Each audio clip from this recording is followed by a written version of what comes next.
Hello everyone, this I Nagma Arora and welcome to this channel. आज हम बात करने वाले हैं आपके साथ ड्यू एलएलबी एंट्रेंस के रिगार्डिंग। मैं आज आपसे वही सारी बातें करूंगी जो आप लोगों को पता होनी चाहिए अगर आप ड्यू एलएलबी का एंट्रेंस एग्जाम देने जा रहे हैं। प्लस में मैं यहाँ पे रामबाण दे दूंगी, आप सेल्फ स्टडी करके किस तरीके से आप अपना एंट्रेंस क्रैक कर सकते हैं। मैं आपके यहाँ पे ऑनेस्ट टॉक करने वाली हूँ, कोई भी मेरा यहाँ पे प्रचार वगैरह नहीं रहने वाला है। तो बस सीधी सीधी बात करूंगी कि आपको क्या पढ़ना है। अगर किसी इंसान को पता हो कि उसको क्या पढ़ना है और कितना पढ़ना है, वहां से उसका सिलेक्शन कंफर्म हो जाता है। आपको लाखों रुपए नहीं खर्च करने पड़ेंगे कि आपको क्या पढ़ना चाहिए क्या नहीं पढ़ना चाहिए। बेसिक टू बेसिक चीज़ें मैं यहाँ पर डिस्कस करूंगी और हायर से हायर चीज़ें जो आपको मालूम होनी चाहिए वो मैं यहाँ बात करूंगी आपके साथ। तो स्टार्ट करते हैं वीडियो को। If you want to connect me personally, you can contact on 99588544795 and Insta ID is Vakil Sahiba ji and Facebook ID is Nagma Banga। सबसे पहले मैं डिस्कस करूंगी एलिजिबिलिटी की, कौन से स्टूडेंट एग्जाम दे सकते हैं और कौन से स्टूडेंट नहीं दे सकते। जैसे मैं बात करूं जनरल के लिए 50%, किसके? ग्रेजुएशन में। ग्रेजुएशन में आपके 50% मार्क्स होने जरूरी हैं। एंड अगर आप ग्रेजुएशन के बेस पे नहीं करते तो पोस्ट ग्रेजुएशन के बेस पे करेंगे तो उसमें 50% होना जरूरी है। जैसे कुछ स्टूडेंट होंगे जिनके ग्रेजुएशन में 50% मार्क्स नहीं थे पर पोस्ट ग्रेजुएशन उन्होंने कर लिए, तो आप ये एंट्रेंस क्रैक कर सकते हैं। लॉ इज इन करियर, आपको इसमें यहाँ बहुत स्ट्रगल करना पड़ेगा, मुझे मालूम है। बट अगर आपका शुरू से एम रहा था तो कुछ लोग ऐसे भी हैं यहाँ पे जिन्होंने पोस्ट ग्रेजुएशन करने के बाद लॉ किया क्योंकि उनके ग्रेजुएशन में 50% मार्क्स नहीं थे। ऐसे ही बाकी लोगों के लिए भी है। ईडब्ल्यूएस के लिए 50% होंगे, SC ST OBC PWD CW इनके लिए 45%, यहाँ पे उनको कंसेशन मिला हुआ है। और अगर मैं आपके साथ बुक्स की बात करूँ तो मार्केट में 2 बुक्स अवेलेबल है, एक सिंगल की एक यूनिवर्सल की। अगर आप सिंगल की लेते हैं तो इसमें सिर्फ आपको ड्यू के क्वेश्चन मिलेंगे, ड्यू के पास्ट ईयर्स के सॉल्व क्वेश्चन और कुछ एक्स्ट्रा प्रैक्टिस के लिए मिल जाएंगे क्वेश्चंस। और यहाँ पे आपको यूनिवर्सल में आपको ड्यू के तो क्वेश्चन मिलेंगे प्लस एनएलयू एमएच सेट और एमडीयू के भी कुछ क्वेश्चंस मिलेंगे, इसमें पूरे नहीं है। एंड इससे रिलेटेड काफ़ी सारी चीज़ें आपको यूनिवर्सल में मिलेगी। तो अगर आप अभी से प्रिपरेशन स्टार्ट करते हैं तो आई विल सजेस्ट यू कि आप यूनिवर्सल से करें। एंड जैसे कि मैं आपको बोल रही हूँ कि मैथ्स स्किप कर सकते हो, आगे जाके मैं आपको बताऊँगी। मैथ्स स्किप करने वाले हैं तो आप एटलीस्ट यूनिवर्सल वाली मैथ्स ज़रूर कर लें, क्योंकि देखो मैं आपको बताती हूँ पहले क्या है ना कि एसएससी यूपीएससी सभी स्टूडेंट एग्ज़ाम देते थे इसको। तो इसको थोड़ा अलग बनाने के लिए, जैसे ड्यू एलएलबी का जो एग्ज़ाम है इसको थोड़ा अलग बनाने के लिए उन्होंने मैथ्स की वेटेज को कम कर दिया है। एंड इसी वजह से यहाँ पे पॉलिटी और कॉन्स्टिट्यूशन की डिमांड हो गई है। वो इसलिए हुई है क्योंकि मैथ्स की वेटेज खत्म हो गई है। तो मैं आपको सजेस्ट करूँगी अगर आपको मैथ्स लीव करना है, अगर आपको मैथ्स का ज़्यादा आइडिया नहीं है तो डरने की कोई ज़रूरत नहीं है, आपका सिलेक्शन तब भी हो जाएगा। इस वजह से आप ये होप मत छोड़ना कि एंट्रेंस क्रैक नहीं होगा। बस अपना ध्यान क्या रखना है, पॉलिटी जो मेन पार्ट है, पॉलिटी, कॉन्स्टिट्यूशन और लीगल रीजनिंग, थोड़ी सी लीगल रीजनिंग और एप्टीट्यूड के कुछ क्वेश्चंस होते हैं वो मैं आपको खुद करवाऊंगी, आपको टेंशन लेने की ज़रूरत ही नहीं है। बस अगर आपको प्रिपरेशन में लगना है तो थोड़ी ये बुक ज़रूर खरीद लेना और इसकी प्रिपरेशन करना आज से ही स्टार्ट कर दो। मैं लाइव सेशन अपने लाती रहूँगी,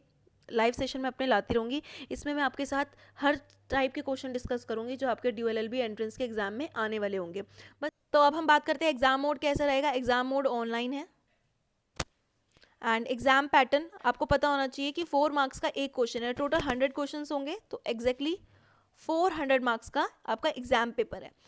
अगर आप क्वेश्चन को सही करते हैं तो आपको 4 मार्क्स मिलेंगे, अगर आप उसी की नेगेटिव मतलब गलत करते हैं तो नेगेटिव मार्किंग के साथ आपका 1 मार्क्स डिडक्ट हो जाएगा। ये मैं मार्किंग स्कीम वगैरह आपको बाद में समझाऊंगी जब आपका एग्जाम हो जाएगा। इस पर ध्यान ना देते हुए बस इतना समझ लो कि अगर आप सही क्वेश्चन करते हैं तो आपके प्लस 4 मार्क्स होने वाले हैं और गलत करते हो तो जितने आने वाले हैं उसमें से भी -1 हो जाएगा। ठीक है, अब मैंने बताया एग्जाम मोड कैसा है, ऑनलाइन। एग्जाम पैटर्न बता दिया मैंने आपको कि 4 मार्क्स के 100 क्वेश्चन, तो 400 मार्क्स का एग्जाम पेपर है आपका और टाइम आपको मिलेगा 2 आवर। ठीक है, देन ड्यूरेशन बता दी 2 आवर की है, आपको 2 घंटे मिलेंगे और आपको टोटल 100 क्वेश्चंस करने हैं। तो it's not a big deal अगर आपने अच्छे से तैयारी कर ली ना, जैसे अभी भी आप शुरू करते हो। एंड हाँ, एक चीज़ और बताती हूँ मैं आपको, इसके जस्ट बाद आप चैनल को सब्सक्राइब कर लें। इसके जस्ट बाद मतलब कुछ टाइम के बाद, मतलब मुझे अराउंड 1 मंथ चाहिए क्योंकि मैं कुछ काम में भी बिजी हूँ, काफ़ी क्वेरी के बाद मुझे लग रहा है कि हाँ चलो मुझे कर लेना चाहिए। मैं एक सीरीज़ लेके आऊँगी जो आपके एग्ज़ाम पैटर्न से बिल्कुल रिलेट करेगी। उसमें से मैं श्योर हूँ कि क्वेश्चंस आते हैं और आएंगे। मेरे पास काफ़ी सारी एनालाइजेशन है, बट वो पड़ी हुई है सिर्फ। तो मैं चाहती हूँ कि यूट्यूब के थ्रू मैं आप सब तक पहुँचा दूँ, तो चैनल को सब्सक्राइब कर लें। एंड वो सीरीज़ जो होगी मैं लाइव लेके आऊँगी, लाइव उसकी बात करेंगे हम आप लोगों के साथ। बट मुझे कुछ उसके लिए मोटिवेशन चाहिए। अगर आपको लगता है कि हाँ मैं लेके आऊँ, आप लोगों का बेनिफिट हो। बेसिकली मेरा टारगेट क्या है ना, कि जो लोग अफोर्ड नहीं कर सकते फीस को, जैसे मेरा खुद का एंट्रेंस था, I am not too much rich person, ठीक है। तो मुझे कोई ऐसी गाइडेंस नहीं मिली कि ऐसे करना है कैसे नहीं करना। यूट्यूब वीडियो भी मैंने बहुत सारी देखी है, ऐसी बात नहीं है नहीं देखी, बट वो ना अपना प्रमोशन पे लगे हुए थे कि ये टेस्ट सीरीज़ खरीद लो, ये हमारा कोर्स खरीद लो।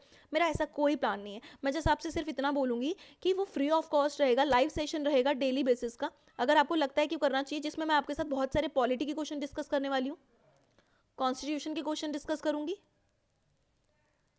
एंड कुछ लोगों का जो इसका मैथ्स फैक्टर का डर है ना, सिर्फ जितना इस एग्जाम में पूछा जा रहा है उतना मैथ्स डिस्कस करूंगी। बस ये तीन चीज़ों से भी एग्जाम क्रैक किया जा सकता है। मैं आगे आपसे पूरी बातें करती रहूंगी ये तो।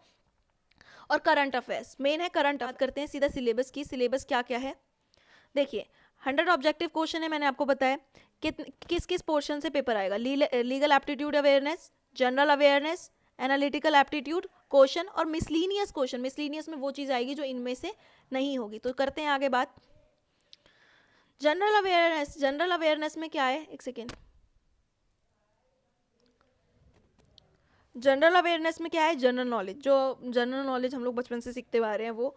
और करंट अफेयर्स, इस करंट अफेयर्स में ना सबसे मेन पोर्शन आपको मिलने वाला है लीगल करंट अफेयर्स। जो भी इस वक्त न्यूज़ में करंटली चल रहा है ना लॉ से रिलेटेड, प्लीज़ उसको मिस मत करना, क्योंकि वो यहाँ डेफिनेटली पूछा जाएगा आपके साथ। करंट अफेयर्स की इस वक्त एग्जाम में बहुत ज़्यादा वैल्यू हो चुकी है। तो लीगल करंट अफेयर्स को बहुत अच्छे से थोरोली पढ़ा करो, ठीक है। लोग कहेंगे ऊपर ऊपर से करो, नहीं, लीगल करंट अफेयर्स को थोरोली पढ़ना है।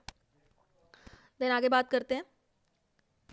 यहाँ पे आ जाती है एनालिटिकल एप्टीट्यूड। मैंने इसमें दो चीज़ें इंक्लूड कर दी है, रीजनिंग भी और मैथ्स भी। देखो रीजनिंग की वेटेज ना है, पर बहुत ज़्यादा टफ रीजनिंग नहीं पूछ रहे हैं। तो जितनी ये पूछ रहे हैं वो मैं आपके साथ आगे आने वाले लाइव सेशन में डिस्कस करूंगी। हाँ, मुझे प्लीज़ कमेंट बॉक्स में बता देना कि आप वो लाइव वीडियो चाहते हैं या नहीं। अगर आपका मुझे लगा रिस्पॉन्स अच्छा है तो मैं वो जल्दी ही लेके आ जाऊँगी। आगे बात करते हैं मैथ्स। मैथ्स तो कुछ ही चीज़ें करनी है। मैथ्स को अगर आप मैथ्स फैक्टर से अगर आप डर रहे हैं ना, तो मैथ्स को आप स्किप भी कर सकते हैं। मेरा सजेशन आपको ये है, अगर आपको मैथ्स से डर लग रहा है तो यू कैन स्किप दिस। इसके बाद बात करते हैं इंग्लिश की।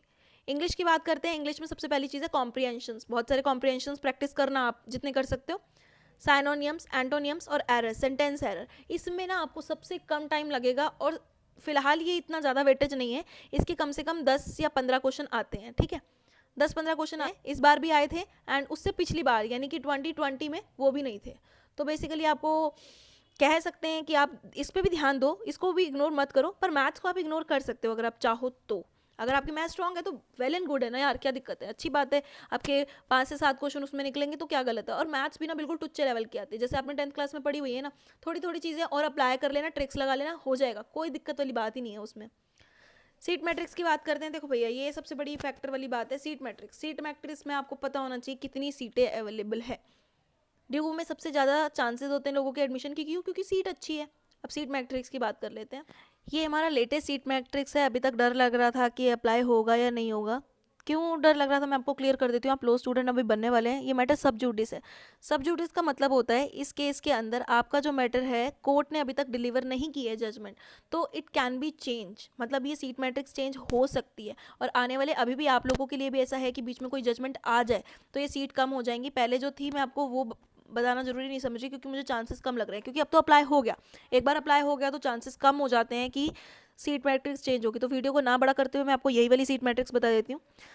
आप CLC, LC1, LC2 की सीट्स देख सकते हो, बट मेरे लिए ये टारगेट नहीं रहता। मेरे लिए टारगेट रहता है कि सीट होनी चाहिए, बच्चों को मिलनी चाहिए, दैट्स इट।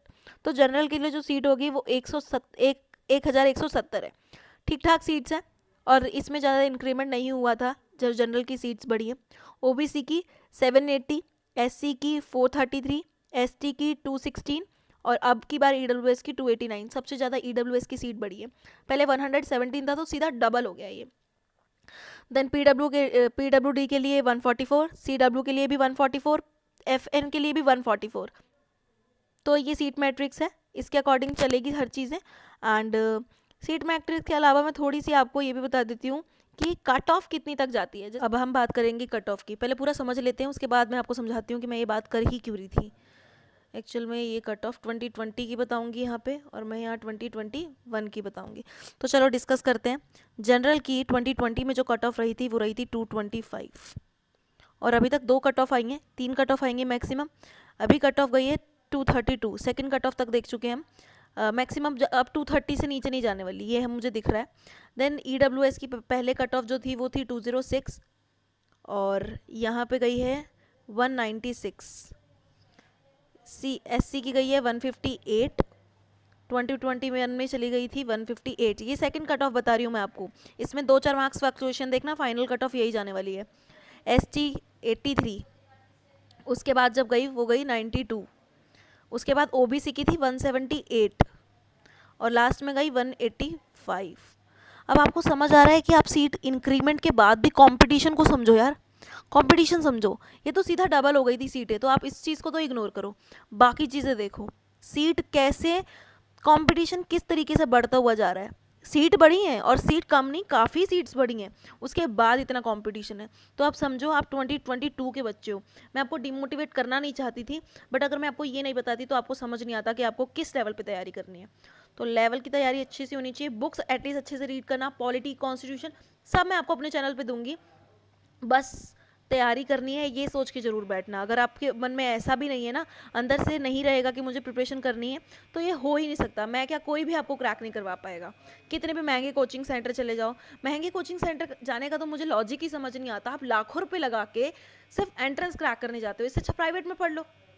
प्राइवेट में हमेशा 2 चीज़ें एक्स्ट्रा सीखने को मिलेगी, नो डाउट। आपको ड्यू बोलते हैं कि बेस्ट है, मैं कहूँगी, खुद कहूँगी कि ये बेस्ट है, बट अगर आप प्राइवेट में दे के देखो, लॉ प्रोफेशन में हर चीज़ क्या होती है, प्रैक्टिस। अब आप शुरू में ही एंट्रेंस में ही लाखों रुपए लगा रहे हो ना, तो दिस इज़ टोटली यूजलेस। आपको लॉ सस्ते से सस्ते में करनी है, उसके बाद अपने प्रोफेशन पे पैसा लगाना है। तो जितनी सेविंग वहाँ कर लो उतना अच्छा है।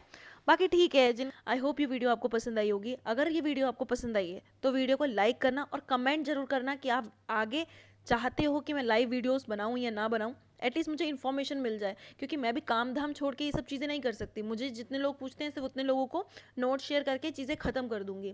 बट अगर आप चाहते हो कि वो बेनिफिट सबको मिले, तो कमेंट बॉक्स में मुझे ज़रूर बता देना, और चैनल को सब्सक्राइब कर लेना। चैनल के सब्सक्राइबर से ही मैं समझ जाऊँगी कि ये सेशन मुझे शुरू करना है या नहीं करना। All the best. आप मेरे से नहीं तो किसी और से प्रिपरेशन करें, law is a very good profession, तो आप इसको ज्वाइन कर सकते हैं। इसके बेनिफिट्स मैं आपको बताऊंगी, इसके लॉसेस भी मैं आपको बताऊंगी, क्योंकि जिसका अगर किसी का बेनिफिट होता है तो लॉस भी होता ही होगा ना। All the best.